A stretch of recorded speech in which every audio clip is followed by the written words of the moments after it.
Hi ನಮಸ್ಕಾರ ನನ್ನ ಪ್ರಿಯ ಗೆಳೆಯರೇ ಗೆಳತಿಯರೇ, welcome back to my channel. So ಈ ವ್ಲಾಗ್ ಬಂದುಬಿಟ್ಟು ಮಂಗಳವಾರ ಸಂಜೆ ಶೂಟ್ ಮಾಡಿರೋದು.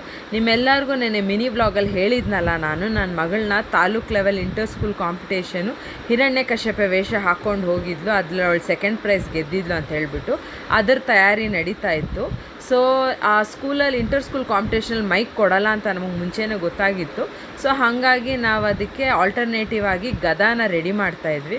ಇದು ಬಾಡಿಗೆಗೆ ತಂದಿದ್ದು, ಆದರೆ ಆಲ್ರೆಡಿ ಅವ್ರು ಅಂಟಿಸಿರೋ ಪೇಪರೆಲ್ಲ ಒಂಥರ ಆಗೋಗಿತ್ತಂತ ನಾವು ಗೋಲ್ಡನ್ ಪೇಪರ್ ತೊಗೊಂಡು ಮೈದಾ ಪೇಸ್ಟ್ ಮಾಡಿಕೊಂಡು ಮನೆಯಲ್ಲೇ ಅಂಟಿಸ್ತಾಯಿದ್ವಿ. ಸೊ ನೆಕ್ಸ್ಟ್ ಡೇ ಬಂದುಬಿಟ್ಟು ಬುಧವಾರ ಬೆಳಗ್ಗೆ ಬೇಗ ಎಬ್ಬಿಸಿ ಅವಳಿಗೆ ಹೆಡ್ ಬಾತ್ ಎಲ್ಲ ಮಾಡಿಸಿದ್ವಿ. ಮಾಡಿಸಾದ್ಮೇಲೆ ಅವಳಿಗೆ ಡ್ರೈಯರ್ ಇಡ್ತಾಯಿದ್ದೇನೆ, ಯಾಕಂದರೆ ಆಲ್ರೆಡಿ ಅವಳು ಎದ್ದಾಗೆ ಅವಳು ಕೋಲ್ಡ್ ಆಗೋಗಿ ಲೈಟ್ ಫೀವರ್ ಇತ್ತು ಅವಳಿಗೆ ಮುಂಚೆ ದಿನದಿಂದಾನೆ. ಏನಕ್ಕಂದರೆ ಸಂಡೇ ಅಪ್ಪ ಮಕ್ಕಳು ಇಬ್ಬರೂ ಹೋಗಿ ಐಸ್ ಕ್ರೀಮ್ ತಿನ್ಕೊಂಡ್ಬಂದಿದ್ರು. ಆದರೆ ಎಫೆಕ್ಟ್ ಅವಳಿಗೆ ಆಲ್ರೆಡಿ ಬಂದುಬಿಟ್ಟು ಕೋಲ್ಡ್ ಆಗಿತ್ತು. ಸೊ ಮತ್ತೇನು ಪುನಃ ಅವಳು ವಾಸಿ ಆಗದೆ ಆಗೋಗ್ತಾಳೆ ಅಂತ ಹೇಳಿಬಿಟ್ಟು ನಾನು ಹೆಡ್ ಬಾತ್ ಮಾಡಿಸಿದ ತಕ್ಷಣ ನೀಟಾಗಿ ಒರೆಸಿ ಅವಳಿಗೆ ನಾನು ಡ್ರೈಯರ್ ಹಾಕಿಬಿಟ್ಟೆ. ಆಮೇಲೆ ಬಂದುಬಿಟ್ಟು ನಮ್ಮ ನಾದಿನಿ ಬಂದುಬಿಟ್ಟು ನೋಡಿದ್ರೆ ಆ ಫೇಸು ಎಷ್ಟು ಚೆನ್ನಾಗಿ ಅವ್ರ ಪೇಂಟಲ್ಲಿ ಮೇಕಪ್ ಮಾಡಿರೋದು. ಅದು ಮೇಕಪ್ ಪಿಕ್ಸ್ ನನ್ನ ಕೈಲಿ ತೆಗಿಯೋಕ್ಕಾಗಿರಲಿಲ್ಲ. ಆಮೇಲೆ ನಮ್ಮ ಮೈದನ್ನ ಎಲ್ಲರೂ ಬಂದು ಅವಳಿಗೆ ಒಡವೆಗಳು ಹಾಕಿ, ಅದು ಸೀರೆಯಲ್ಲಿ ಬಂದುಬಿಟ್ಟು ಕಚ್ಚೆ ಕಟ್ಟಿರೋದು. ಅದನ್ನು ಸುಮಾರು ನಾವು 7 ಗಂಟೆಗೆ ಸ್ಟಾರ್ಟ್ ಮಾಡಿದ್ದು ಅವಳನ್ನ ರೆಡಿ ಮಾಡೋದಕ್ಕೆ. ಅದು ರೆಡಿ ಹಾಗೆ ನಾನು ವೆನ್ಯೂಗೆ ಕರ್ಕೊಂಡು ಹೋಗೋಷ್ಟರಲ್ಲೇ 11 ಆಗಿತ್ತು.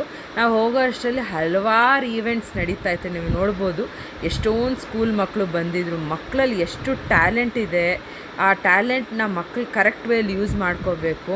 ಅಲ್ಲಿ ಹೋದಾಗೆ ನಾನು ನೋಡಿದ್ದು ಎಷ್ಟು ಮಕ್ಕಳಿದ್ರು, ಅವ್ರು ಎಷ್ಟು ಟ್ಯಾಲೆಂಟ್ಸು, ಆ ಕ್ಲೇ ಡ್ರಾಯಿಂಗು ಮತ್ತು ಪೊಯಮ್ ಆ್ಯಕ್ಷನ್ಸ್ ಮಾಡ್ಕೊಂಡು ಪೊಯಮು, ಡ್ಯಾನ್ಸು, ಸಿಂಗಿಂಗು, ಎಷ್ಟೋ ವಿಧವಾದ ಕಾಂಪಿಟೇಷನ್ಸ್ ನಡೀತಾ ಇತ್ತು ಸೈಮೆಂಟೇನಿಯಸ್ ಆಗಿ. ನೋಡೋದಕ್ಕೆ ತುಂಬ ಚೆನ್ನಾಗಿತ್ತು. ಮತ್ತು ಅವತ್ತಿನ ದಿನವೇ ನಮ್ಮ ಮಾವ ಅವ್ರಿಗೆ ತೀರೋಗಿದ್ದ ದಿನ ಇತ್ತು. ಅವ್ರಿಗೆ ಪೂಜೆ ಮಾಡಿಕೊಂಡು ಹಂಗೆ ಮಶಾಣಕ್ಕೆ ಹೋಗಿ ಅವ್ರಿಗೆ ಪೂಜೆ ಅರ್ಪಿಸ್ಬಿಟ್ಟು ಬಂದ್ವಿ. ಇದು ಶಾಂತಿನಗರದಲ್ಲಿ ಇರೋದು. ಯಾರಾದರೂ ನೋಡಿದರೆ ನನಗೆ ಕಮೆಂಟ್ ಸೆಕ್ಷನಲ್ಲಿ ತಿಳಿಸಿ.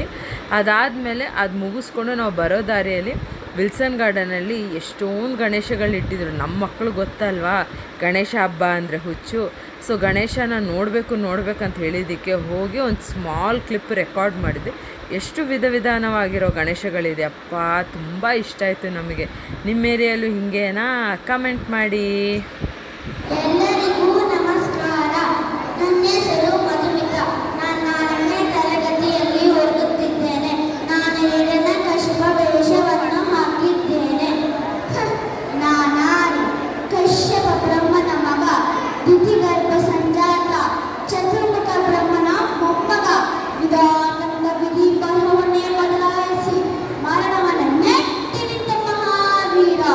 ಅದಿತಿಯ ಮಕ್ಕಳ ಅಟ್ಟಹಾಸವನ್ನು ಸುಟ್ಟು ಆದಿತ್ಯನ ಅಟ್ಟಹಾಸವನ್ನು ಮಟ್ಟಾಗಿ ಸಾರಿಸಿ ಅತಿರ ವಿತರ ಸುತರ ಕಸಾತನ ಕಲಾದರ ಮಹಾತರ ಪಾತಾಳಗಳನ್ನು ಪಾದದ ಅಡಿಯಲ್ಲಿ ಪರಾಕ್ರಮಶಾಲಿ. ಆಡಿಟ್ಟರೆ ಬಿಡಿಯುವುದು ಭೂಮಿ, ತಲೆ ಎತ್ತರ ಕಚ್ಚುವುದು ಕಾನು, ಕೈ ಎತ್ತರ ನಡೆಯುವುದು ಸೃಷ್ಟಿ. ಚತುರ್ಮುಖನ ಸೃಷ್ಟಿಯೇ ನನ್ನ ಸೂಚನೆಯನ್ನು ಪಾಲಿಸುವಾಗ ಕಚ್ಚಿತ್ ನನ್ನ ಮಗ, ನಾ ಜನ್ಮ ಕೊಟ್ಟ ಮಗ, ನನ್ನ ವಂಶವನ್ನೇ ಬೆಳಗಬೇಕಾದ ನನ್ನ ಕುಮಾರ, ನನ್ನ ಆಶಾ ಜ್ಯೋತಿನ ಇನ್ನು ನನ್ನ ಮನಸ್ಸಿಗೆ ನೆಮ್ಮದಿಯಿಂದ ಛೀ, ಇದೊಂದು ಬದುಕೆ, ಇದೊಂದು ಜನ್ಮವೇ, ಇದೆಂಥ ಧೂವಿದೆ, ಎಂತಹ ಧೂವಿದೆ.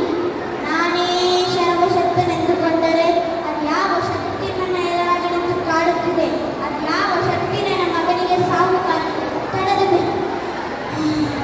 ಅವನೇ, ಆ ದುಷ್ಟನೇ, ಆ ನನ್ನ ಕುಲ ಬೇಡದ ಹರಿಯೇ ಇದಕ್ಕೆಲ್ಲ ಕಾರಣ.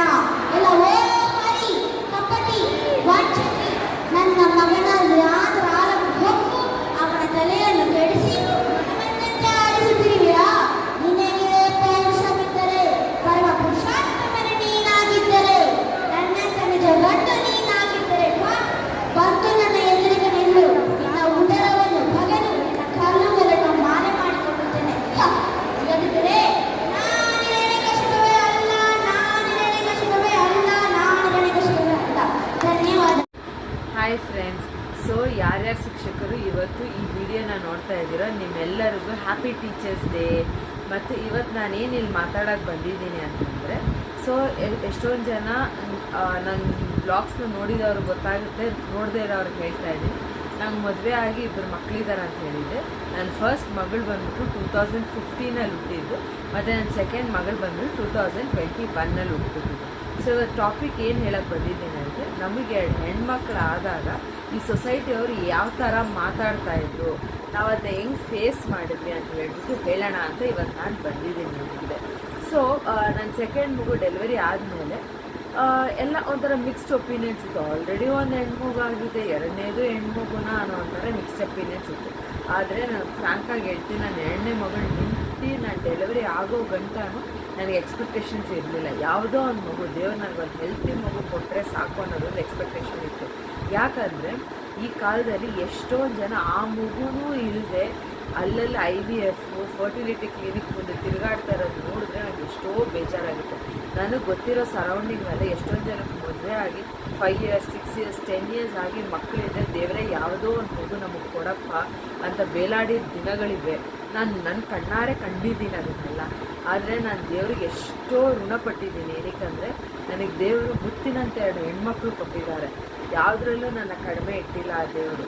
ಹಾಗಾಗಿ ಈ ಔಟರ್ ಸೊಸೈಟಿ ನನ್ನ ಕ್ವಶನ್ ಮಾಡೋಕ್ಕೆ ಸ್ಟಾರ್ಟ್ ಮಾಡಿದಾಗ ನಮ್ಮ ಫ್ಯಾಮಿಲಿ ಮೆಂಬರ್ಸ್ ಯಾರು ನನ್ನ ಕ್ವಶನ್ ಮಾಡಿಲ್ಲ. ನಮ್ಮ ಫ್ಯಾಮಿಲಿ ಮೆಂಬರ್ಸ್ ಎಲ್ಲ ತುಂಬ ಖುಷಿಯಾಗಿತ್ತು. ಆ ಕಡೆ ನಮ್ಮ ಅಪ್ಪ ಅಮ್ಮ ಆಗಲಿ, ಈ ಕಡೆ ನಮ್ಮ ಅತ್ತೆ ಆಗಲಿ, ನಾದಿನಿ ಆಗಲಿ, ಮೈದ್ನ ಆಗಲಿ, ಎಲ್ಲರೂ ಅಷ್ಟು ತುಂಬ ಖುಷಿಯಾಗಿದ್ರು. ಮೇಯ್ನಾಗಿ ನಮ್ಮ ದೊಡ್ಡ ಮಗಳಂತೂ ಸಖತ್ತಾಗಿ ಖುಷಿ ಆಗ್ಬಿಟ್ಟಿದ್ಲು. ಏನಕ್ಕಂದರೆ ನಾನು ನಿಂತಿದ್ದ ದಿನದಿಂದ ಡೆಲಿವರಿ ಆಗೋ ಗಂಟ ಅವಳಿಗೆ ತಂಗಿನೇ ಬೇಕಾಗಿತ್ತು. ಅವಳು ಯಾವಾಗ ಕೇಳಿದ್ರು, ಮಮ್ಮಿ ನಂಗೆ ತಮ್ಮ ಬೇಡ ಮಮ್ಮಿ, ನನಗೆ ತಂಗಿನೇ ಬೇಕು ಮಮ್ಮಿ ಅಂತ ಕೇಳೋಳು. ಸೊ ಹಾಗಾಗಿ ನಾವು ಈ ಔಟರ್ ಸೊಸೈಟಿ ಬಂದುಬಿಟ್ಟು ನಮ್ಮ ಫೇಸ್ ಮಾಡೋಕ್ಕೆ ಹೋದಾಗ ನಾನು ನನ್ನ ಹಸ್ಬೆಂಡ್ ಒಂದೇ ಡಿಸೈಡ್ ಆಗಿದ್ದೆ. ತುಂಬ ಜನ ಕೇಳೋರು, ಏನು ಆಪ್ರೇಷನ್ ಮಾಡಿಸ್ಕೊಬೇಕಾ, ನೀವು ಇನ್ನೊಂದೇನಾದರೂ ಪ್ಲ್ಯಾನ್ ಮಾಡ್ತಾ ಇದ್ದೀರಾ, ಏನು ಕತೆ ಅಂತಲ್ಲ. ನಾನೊಂದು 2 ಸತಿ ಅವಾಯ್ಡ್ ಮಾಡಿದೆ. ಅದು 3ನೇ ಸತಿ ನಾನು ಫೇಸ್ ಮಾಡಬೇಕು ಅಂತ ಡಿಸೈಡ್ ಆಗಿ ನಾನು ನಿಂತ್ಕೊಂಡೆ, ಫೇಸ್ ಮಾಡಿದೆ. ಅದು ನಾನು ಯಾವ ಥರ ಫೇಸ್ ಮಾಡಿದೆ ಔಟರ್ ಸೊಸೈಟಿನ ಅಂತ ಹೇಳಿಬಿಟ್ಟು ನಿಮ್ಗೆ ಹೇಳೋಣ ಅಂತಲೇ ಈ ವ್ಲಾಗ್ ಮಾಡ್ತಾ ಇರೋದು. ಸೊ ನನ್ನ ಹತ್ರ ಕೆಲವು ಜನ ಬಂದುಬಿಟ್ಟು ಕೇಳೋದು, ಏನು ನೀವು ಹೌಸ್ ವೈಫ್ ಆಗಿದ್ದೀರಾ, ಏನು ಬರೀ ನಿಮ್ಮ ಹಸ್ಬೆಂಡ್ ಮಾತ್ರ ಕೆಲ್ಸಕ್ಕೆ ಹೋಗ್ತಾ ಇದ್ದಾರೆ, ನೋಡಿದ್ರೆ 2 ಹೆಣ್ಮಕ್ಳು ಅಂತ ಹೇಳ್ತಾ ಇದ್ದೀರಲ್ವ, ಹೆಂಗೆ ಅವ್ರ ಫ್ಯೂಚರ್ ಏನು ಪ್ಲ್ಯಾನ್ ಮಾಡಿದ್ದೀರಾ ಅಂತೆಲ್ಲ ಕೇಳೋರು. ಸೊ ನಾನೊಂದು ಸರಿ ಅವ್ರನ್ನ ಅವಾಯ್ಡ್ ಮಾಡಿದೆ. ಆದರೆ 2ನೇ ಸತಿ ಅವ್ರು ಇದೇ ಕ್ವಶನ್ ನನ್ನ ಮುಂದೆ ಇಟ್ಟಾಗ ನಾನು ಒಂದೇ ಮಾತು ಹೇಳಿದ್ದು, ನನಗೆ ನನ್ನ ಗಂಡನಿಗೆ ಎಲ್ದಿರೋ ಪ್ರಾಬ್ಲಮ್, ನಿಮಗೇನಕ್ಕೆ ಆ ಪ್ರಾಬ್ಲಮ್ ಆಗ್ತಾಯಿದೆ?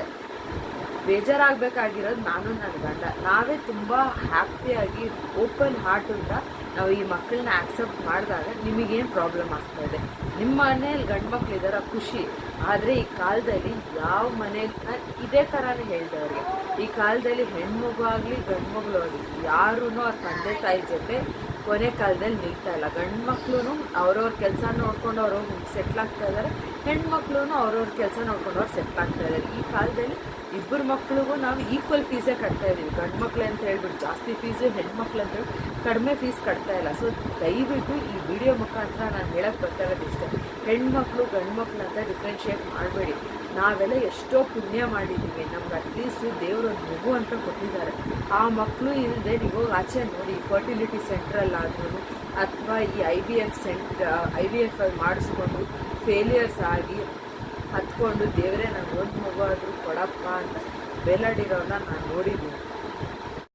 ಮತ್ತು ನಾಳೆ ನಾಡಿದ್ದು ಎಲ್ಲರಿಗೂ ಗೊತ್ತಂಗೆ ಗೌರಿ ಹಬ್ಬ ನಾಳೆ, ಮತ್ತು ನಾಡಿದ್ದು ಬಂದುಬಿಟ್ಟು ಗಣೇಶ ಹಬ್ಬ. ನಮ್ಮ ಮನೇಲೂ ನಾವು ಗಣೇಶ ಹಬ್ಬನ ಮಾಡ್ತೀವಿ. ಅದು ಹೆಂಗೆ ಮಾಡ್ತೀವಿ ಅಂತ ನಮ್ಮನೆ ತಯಾರಿಗಳು ಹೆಂಗಿರುತ್ತೆ ಅಂತ ಹೇಳ್ಬಿಟ್ಟು ನಿಮ್ಗೊಂದು ವ್ಲಾಗ್ ಶೂಟ್ ಮಾಡಿ ನಾನು ಅಪ್ಲೋಡ್ ಮಾಡ್ತೀನಿ, ಮತ್ತು ಮಿನಿ ವ್ಲಾಗ್ ಅಪ್ಡೇಟ್ ಮಾಡ್ತಾನೇ ಇರ್ತೀನಿ. ದಯವಿಟ್ಟು ತುಂಬ ಜನ ನಾನು ವ್ಲಾಗ್ಸ್ನ ಮತ್ತು ಮಿನಿ ವ್ಲಾಗ್ಸ್ನ ನೋಡ್ತಾ ಇದ್ದೀರಾ, ಆದರೆ ಸಬ್ಸ್ಕ್ರೈಬ್ ಮಾಡ್ತಾ ಇಲ್ಲ. ದಯವಿಟ್ಟು ಸಬ್ಸ್ಕ್ರಿಪ್ಷನ್ ಮಾಡ್ಕೊಳ್ಳಿ ಮತ್ತು ನನಗೆ ಸಪೋರ್ಟ್ ಮಾಡಿ. ನಿಮ್ಮ ಸಪೋರ್ಟ್ ಬಂದುಬಿಟ್ಟು ಸಬ್ಸ್ಕ್ರಿಪ್ಷನ್ ದ್ವಾರನೇ ಸಾಧ್ಯ. ದಯವಿಟ್ಟು ನನ್ನ ವೀಡಿಯೋಸ್ನ ನೀವು ಲೈಕ್ ಮಾಡಿ, ಕಮೆಂಟ್ ಮಾಡಿ, ಶೇರ್ ಮಾಡಿ ಮತ್ತು ಸಬ್ಸ್ಕ್ರೈಬ್ ಮಾಡ್ಕೊಳ್ಳಿ. ಮತ್ತು ಎಲ್ಲರಿಗೂ ಗೌರಿ ಗಣೇಶ ಹಬ್ಬದ ಹಾರ್ದಿಕ ಶುಭಾಶಯಗಳು.